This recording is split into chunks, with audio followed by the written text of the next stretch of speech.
Hello class. I've designed this video to provide you an overview of the American Revolution and the political and military tactics that went into the victory. So let's go and talk about the key moments in the American Revolution. First, we should remember the causes of the war itself. There are 5 things to remember about the causes of the American Revolution. First, we had the French and Indian War, also known as the 7 Years' War in Europe. This war that took place in the 1750s fundamentally altered lots of things in the colonies, as well as the relationship between the colonies and Britain. The British expected colonists to fight in the war on the British side against the French and the Indians.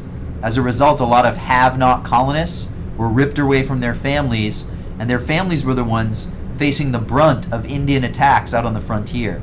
So this really inflamed the passions of the have-nots, something that we know the haves in the colonies will later turn to their advantage.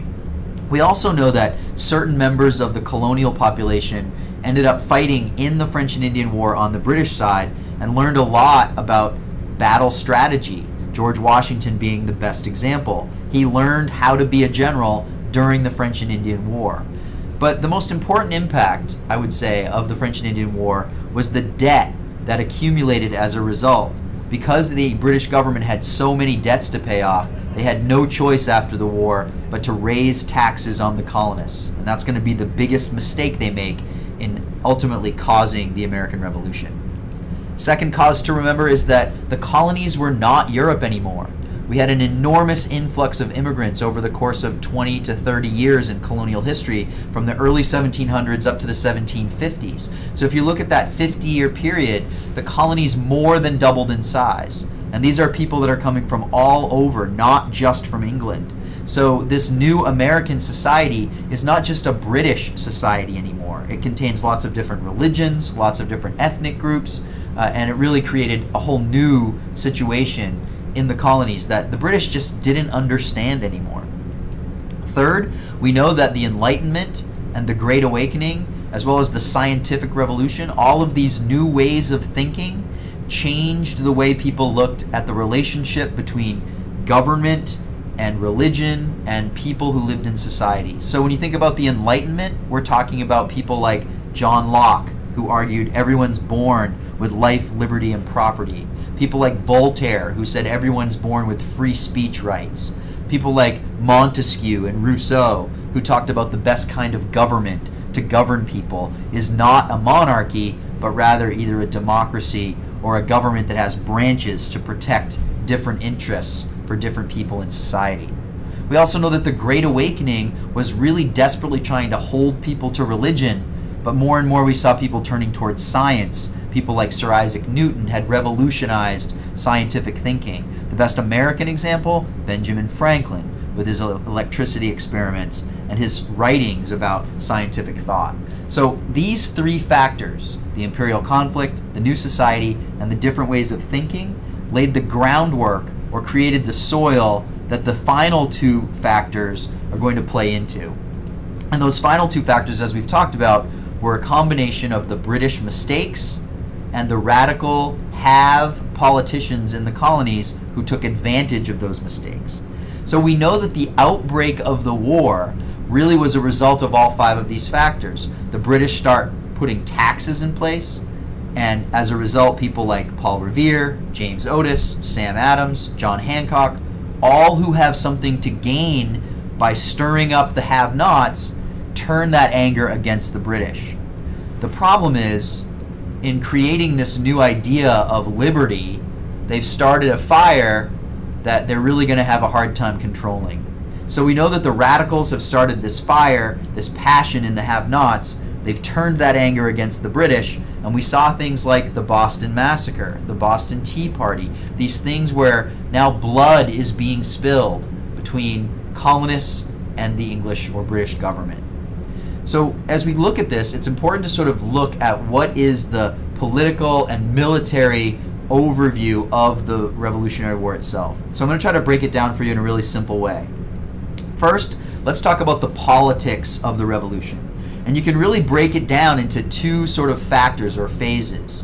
When you think about what's happening at the very beginning the political beginnings of the war, we can really see first, the first Continental Congress gets together. These are delegates from each of the colonies coming together to figure out what is our common strategy going to be. Join or die. The snake that Ben Franklin drew the cartoon of is really representative of this unity that they're trying to come up with some common solution. The problem is their real goal was just to get some kind of political influence. They're not really looking at the possibility of independence at this point. Nobody thought it was possible. So in 1774, when the First Continental Congress meets, what they're starting with is this discussion of how can we reach out to the king to make this all go away. They realize they've started this passion in the have-nots. It's gotten a little dangerous at this point. They want to draw back from it a little bit. So they craft a letter to send to the king, basically trying to blame the Parliament. This document was known as the Olive Branch Petition. It was sort of a peace petition, asking the king to reconsider, and at the same time hedging their bets a little bit by saying we really better organize some kind of army because we have all these little militias in all these different colonies that have no organizational structure. So while they're also sending the Olive Branch Petition, they're appointing George Washington as the first commander-in-chief. So at this point in the First Continental Congress, we do not have outright rebellion yet. We do not have any kind of independence declared. We just have the beginnings of organization toward trying to craft some kind of unified response to the British.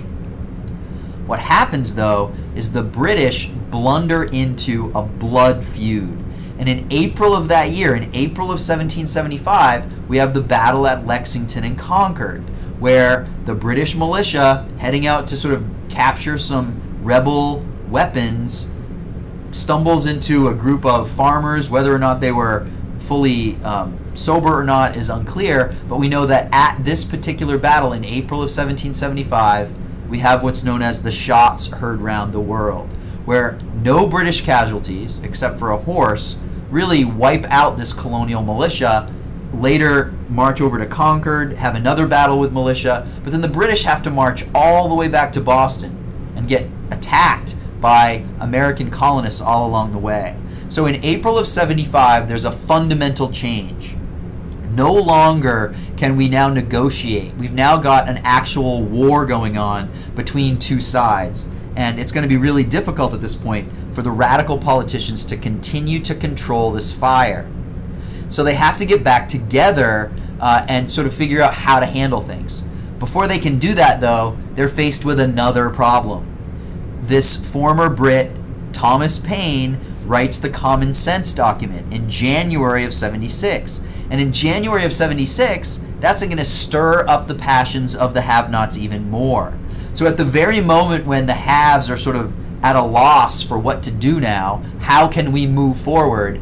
The Battle of Lexington and Concord has happened, and now Thomas Paine has stirred passions even more by arguing that we should break away from England, that we should have a war with England.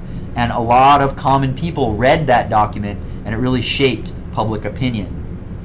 So by the time the Continental Congress reconvenes in July of 1776, they're really at a point where they have to make a decision of what to do.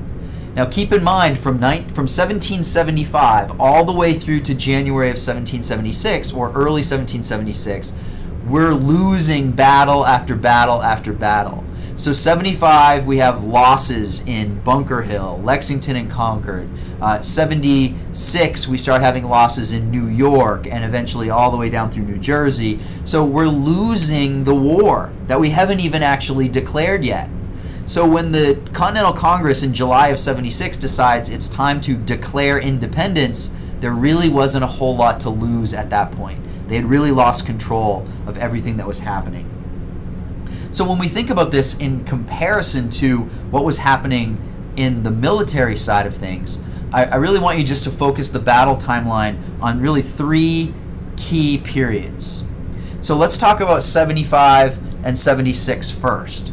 We know that in 1775, we're having these losses. In 75, we lost at Lexington and Concord. Now, here at Bunker Hill later that same year, we have another defeat where the British march up the hill at what was Breed's Hill, and attack these colonists. You can see them in the top left of this painting here, who have created a fort at the top of the hill, but the British sent wave after wave of men to take that position, and eventually do take it, although the Americans are beginning to learn to change their battle strategy, not really fighting fairly. They pack their weapons with glass, firing at the last minute to sort of cause maximum damage. When they see the whites of the eyes of the British troops, that glass will cause a lot more damage when it sprays out of the guns that are fired by those American militia.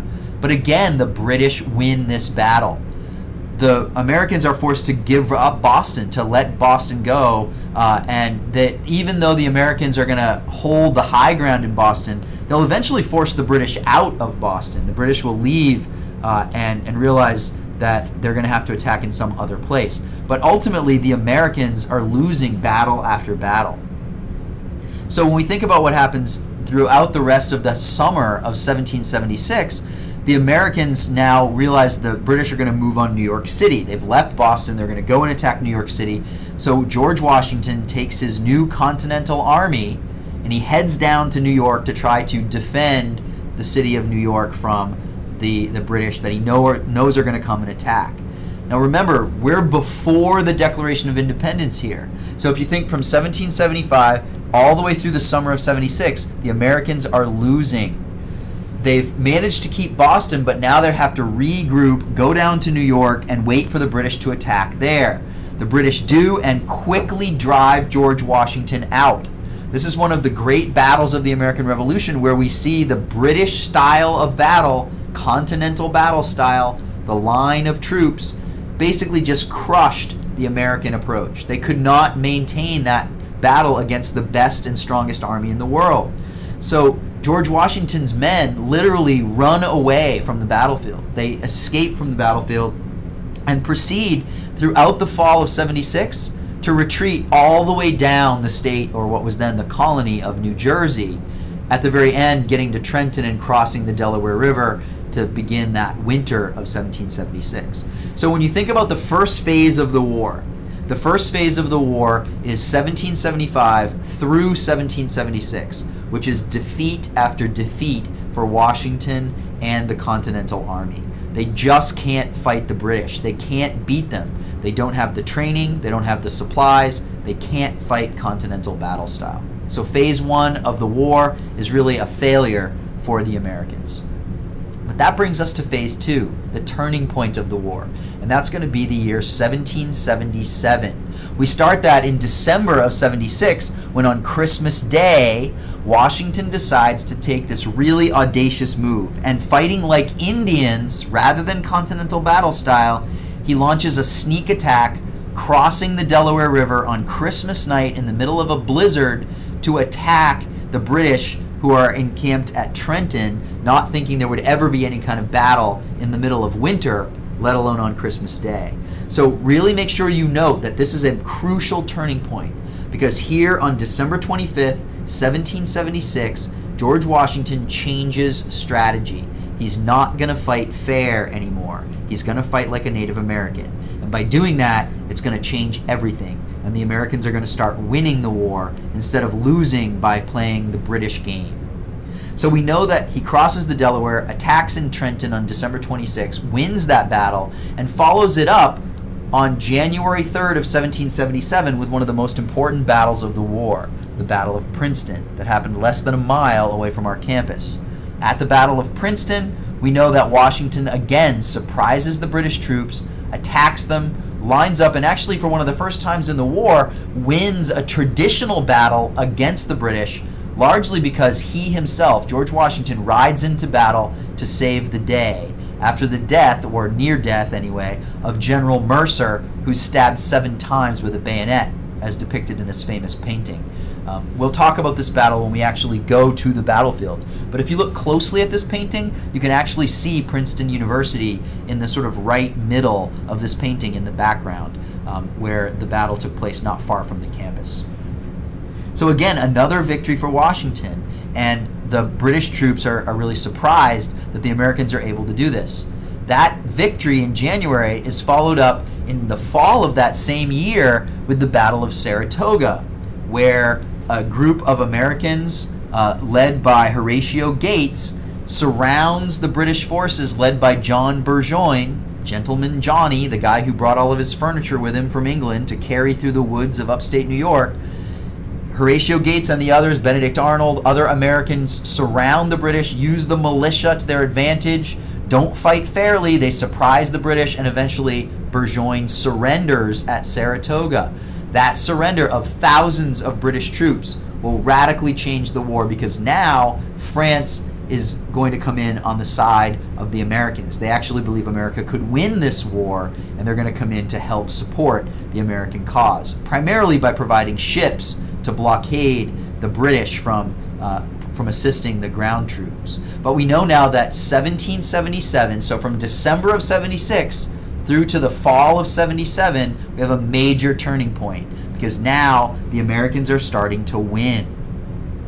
At the end of that year, Washington will go into camp at Valley Forge, Pennsylvania, feeling pretty good about the status of the war. Unfortunately, that'll be a horrible winter for the troops. We're going to have a lot of really bad morale problems that winter because of the number of deaths from the cold weather and the lack of supplies. It's a really a major test for Washington to keep the troops motivated and keep that morale high for continuing his success that he has in 1777. And that brings us to the final phase of the war. The war now turns to a war of attrition, and the Americans have an advantage here. The American advantage in the Revolutionary War is that all they have to do to win is just stay alive. As long as there is one rebel army staying alive, the British will continue to have to fight. So until the Americans give up, it doesn't matter how many battles the British win or lose. What matters is that the Americans are staying true to that idea, to that cause of liberty. So it really becomes an issue of how much are the British willing to sacrifice, how much money, how many men are they willing to sacrifice to keep this rebellion from happening, to keep the American colonies from breaking free.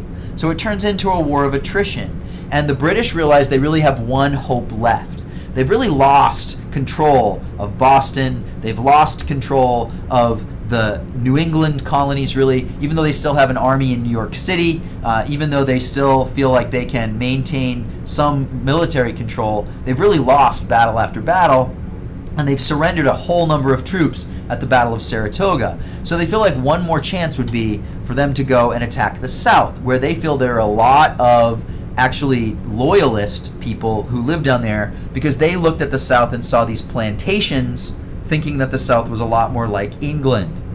Unfortunately, the British commanders who were in the South didn't treat the citizens of the South very well, and that led to sort of an uprising against British control.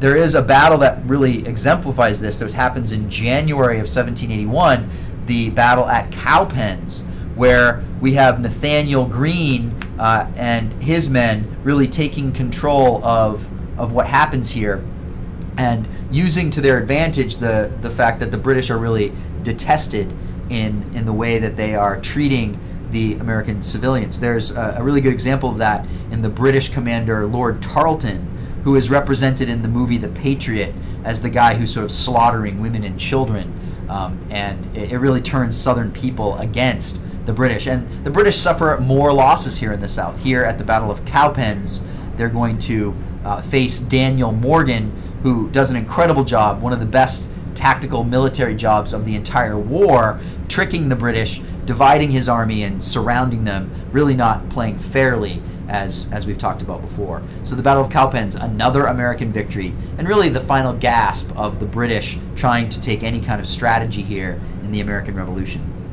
It all comes to an end in 1781, that fall, at Yorktown, where the French Navy blocks the British from resupplying Lord Cornwallis's troops. Washington then accepts Lord Cornwallis's surrender, and after the surrender at Yorktown, the two sides begin to negotiate peace, and the war, the American Revolution, will come to an end. Now, the biggest thing I want you to think about at this point is, remember, the radical politicians never thought they could win. They end up kind of winning by accident when George Washington figures out that if he fights Indian style, they'll actually win the war, and they do. And by winning, they now have a huge problem, because the radicals have made promises to the have-nots, things like equality and liberty and democracy and free speech, things they never thought they were going to have to live up to. Now they're going to have to live up to those promises. So we'll see what happens after the surrender, because now the real problem begins for the haves, because they actually won the war.